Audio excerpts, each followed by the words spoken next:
Hey guys, what's up? If you're new to my channel, my name is Mariana. If you're not, thanks for coming back to my channel. As you can tell, this is a bit different than most of my videos. So this is actually my first video of 2018, which is pretty cool. But I've decided I want to do this kind of like series where I just like talk about topics and kind of like make it just like more real and more raw and stuff. So I kind of like stripped everything away. So there's no fancy lights. I'm not wearing any makeup. I'm just in like pajamas basically. Like I literally woke up like 10 minutes ago. But anyways, so I think it'd be fun to do this maybe like every month where we like pick a topic and I just talk about it, and feel free to leave comments down below about like how you feel about the topic. So yeah, I think that'd be a great series to start. I'm still working on a name for it. I don't know yet, but we'll see. If you have any suggestions for that, leave that down below too. So everyone get their blankets, get their tea or coffee, and let's start talking. So the topic I want to talk about today has to do with recent events with YouTube and Logan Paul and stuff. And I don't want to like talk too much about Logan Paul because I don't want to give him that attention because I don't think he deserves it. The conversation I want to talk about more is just kind of like based on people like him, where is this platform going? It's kind of becoming like a mockery, which really irks me as a YouTuber. And just I really don't think these platforms are taking, their own accountability. Like they're kind of pinning it out on us, and I don't think that's right. So, as I said, let's begin the conversation. The first thing I want to talk about is, I guess I have to share it. If you don't know what happened to Logan Paul, I'm going to make it really short and sweet. If you already know, you could scroll past this. Basically, he went to Japan and he went to this forest that's known as the suicide forest, and he basically went in and found a dead person, and instead of like a normal person stopping the video, he proceeded to videotape it and kind of make fun of it and laugh at it and talk about how funny depression is and how funny suicide is. Really? Yeah, he did that. The first point I want to make before I get into the whole YouTube thing is, one, I just want to raise awareness that like actually the numbers in suicides in Japan has increased so much in the last couple of years that it's really ridiculous. And he claims that he was trying to bring awareness to this, but I find that very hard to believe. And honestly, for people who solely go to this forest to find things like this, you're a horrible human being. If you're not going there with the intent of trying to go and find people and help them take them out of the forest and get the right like care that they need, then you know what? Just don't. Like honestly, that should be your only purpose if you're going to that forest. Like it kind of irks me that it's becoming a trend to like explore this forest to see what people can find. The reason why this has been irking me, and I think a lot of other YouTubers, is because where was YouTube in this whole situation? Because you have to remember, even though, we are America, we have our freedom of speech, certain platforms still have guidelines. Like YouTube has guidelines, Instagram has guidelines, and if you break those, they will delete your content. And rightfully so. But that seemed to not happen with Logan Paul's video. Basically, he got it through himself, obviously, an editor, so no one stopped him there. He proceeded to post it on YouTube. It got monetized, so he got money for it. And somehow it ended up on the trending page. So that means on YouTube, when you go to the sidebar and there's trending, that video popped up saying, you as a viewer should watch that. That to me is sickening. That in between that time, no one on YouTube, or I guess technically Facebook since they own YouTube, thought, you know what, this content is not right. It's not following our guidelines. We should take it off. The worst part is that YouTube didn't take it off. Logan Paul took it off. Why? Probably because so many people backlashed at him, literally telling him that he was a horrible human being and he should rot in hell. Rightfully so.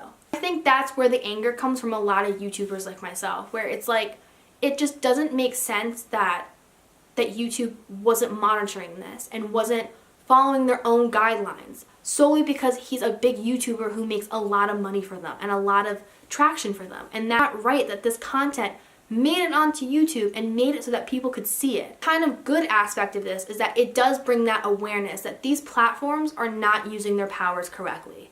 like the people on it are not using the powers correctly, as well as the platforms. Because obviously there's people like Logan Paul, Jake Paul, Lele Pons, all of them, who are solely using these platforms not for a source of entertainment, but literally just to make money and be successful. Which one irks me, because honestly, people now look at YouTube and some of these platforms and look at it as a mockery and think that you don't you don't have to have talent to be on YouTube. All you have to do is just run around like an idiot and then you'll make money. No, that's not true. Like, not everyone on YouTube is like that, you know? Honestly, they're very much fitting that saying of like, it only takes one person to ruin it for everyone.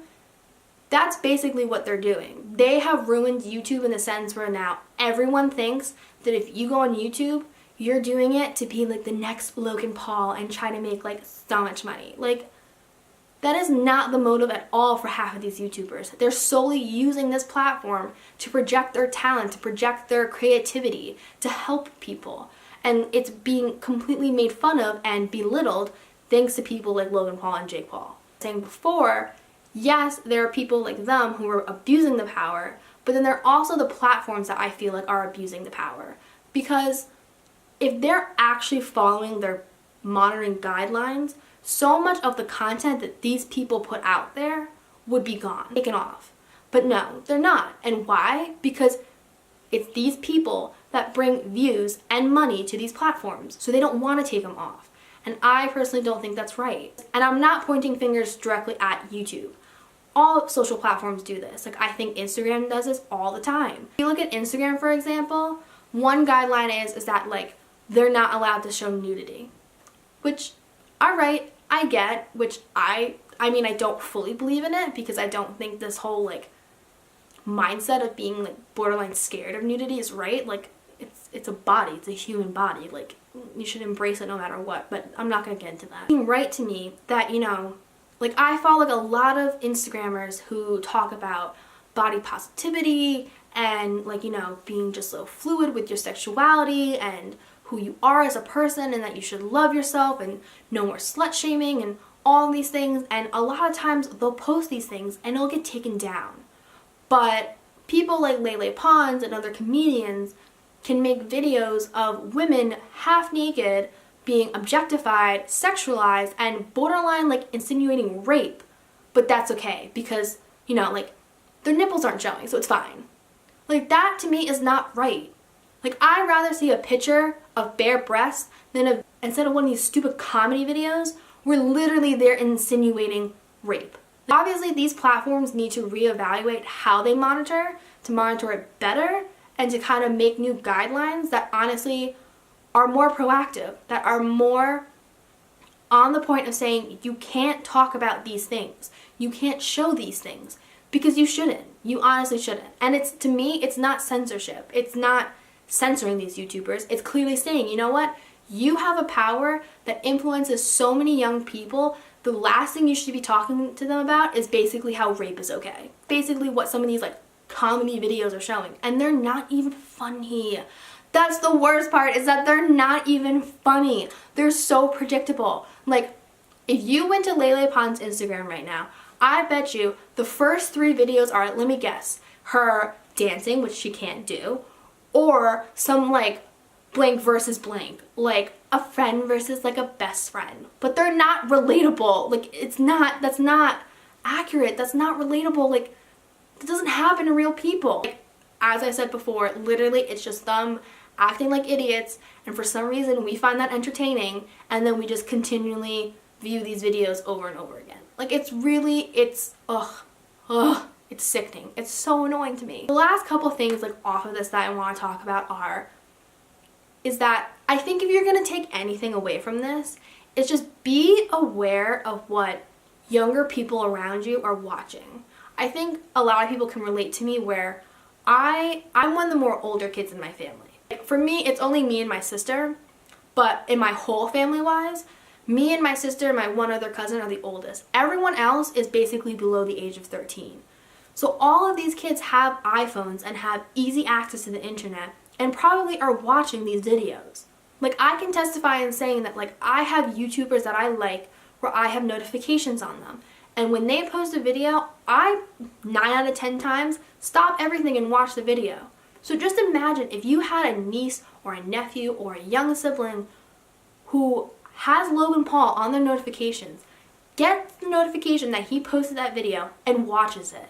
How does that make you feel? That young person that you love and care about saw something so traumatic as a dead man hanging from a tree and someone next to him just laughing about it. Like, are you kidding me? I would be infuriated. I would be so angered. So honestly, as I said, if you're gonna take anything away from this, make sure you know like what like your younger siblings or younger relatives are watching. And even like if you're not with them every day, tell their parents, because again, I'm pretty sure their parents don't even know who Logan Paul is or that their kids are watching it. Just like make them aware what they are watching and if it is right that they are watching it. Second view kind of off of it that like is the last thing I'm going to share is, I know everyone's been making those videos of like, oh, trends that need to like stay in 2017. I know they're like meant for comedy purposes, but I think they're actually like accurate in some ways, like a lot of it, like fidget spinners and stuff, like whatever. But one thing that I think needs to definitely end in 2017 are these half-ass apologies. I am done with these apologies that are so fake, and so narcissistic. That's the key in it, is that they are so narcissistic. Like they always pan back on the person that's apologizing, and that's not the point. Through this whole year, whether it was Logan Paul or all these like horrible sexual harassment and assault cases, if you look at all the perpetrators that are apologizing, their apologies, like you might as well not apologize because they're just so bad. Like if you look at, I think it was like Louis C.K., if you look at the entire time his apology, I don't think he says sorry once. Maybe once, and that's pushing it. Or Kevin Spacey, at the end of it pulling out that he's gay. 1, you're spinning it back on yourself, narcissist. 2, you're basically saying that like being gay is your excuse of why you did that. That is such an insult to the LGBT community. Are you kidding me? Like, no. And then there's Jake Paul. If you look at both his like actual live video where he apologizes and his written one that he tweeted, both are so bad. Like so robotic, so horrible. Like whoever his publicist is should be fired because those were so bad. And in his written one, he claims that he did this for suicide prevention awareness. Okay. Then he proceeds to say, I didn't do this for views. I get views. He said that. He said that. He literally said that. Like, this is not a time to promote yourself. You're apologizing. Don't promote yourself. And then he continues to say like, oh, like the power that came to me from YouTube and even at the end goes, you know, thanks for all the love and support, like, we out, like, Logang, hashtag Logang. No, like, stop. Oh my god, I can't. Like, that, like, no, that's not an apology. Like, that is not sincere at all. Like, you know what's frightening too? Is that the comments on that video literally are people being like, oh, I don't get what he did wrong. Like, why do you apologize? Like, bruh, like, I feel for you. You shouldn't apologize. Like, oh my god, people, why are you so stupid? Like, that, like, all my anger towards it. I feel a little bit better. Do you feel better talking about this? I think we feel better. Again, if you're gonna take anything away from this, it's just don't promote people like this. Don't promote idiots like this. Make sure you're watching like what like any younger siblings or younger like relatives are watching, because this is not good influences. And even like not just like on topic of them, but just in general, make sure you know what they're watching, because the internet can really influence them in not the greatest ways. And lastly, just, it's a new year. Everyone try to put their best foot forward and do better things in life, and just don't be an ass. I know that's like comes off really funny, but like in all seriousness, just try to be a genuinely good person. Instead of the stereotypical like, bye, I'm going to leave you guys with these two things. I have 2 links in my description box below. One link is to suicide prevention. It teaches you like awareness of like if someone possibly in your family is showing signs that they may commit suicide, how to help someone who's wanting to commit suicide, and then also just how to like share the awareness that like we need to be preventing this more and more now. And the other link is to a video by Tom Harlock. Tom Harlock, you are like king. Like I love you. Like I love you. Do you know what he did? I'll tell you what he did. He did a wonderful thing. Instead of people going to Logan Paul's actual video of him apologizing and giving him more money, he created his own video where it's him reciting Logan Paul's apology, frankly better than Logan Paul did, and all the money that he gets from that video, he is going to donate to the Japanese mental health awareness, which I think is awesome. So if you do want to see or guess hear what Logan Paul said, go to Tom Harlock's video instead so that the money that he's getting from that video can at least go to a more proper, better thing than just into Logan Paul's pocket. So that's all I have to say for this video. I hope you liked it. I'm not going to do my actual ending, but yeah, that's it. Comment down below, like I said, any other topics you guys want me to talk about. And yeah, I hope you feel better. I feel better talking about that. Alright. Bye guys.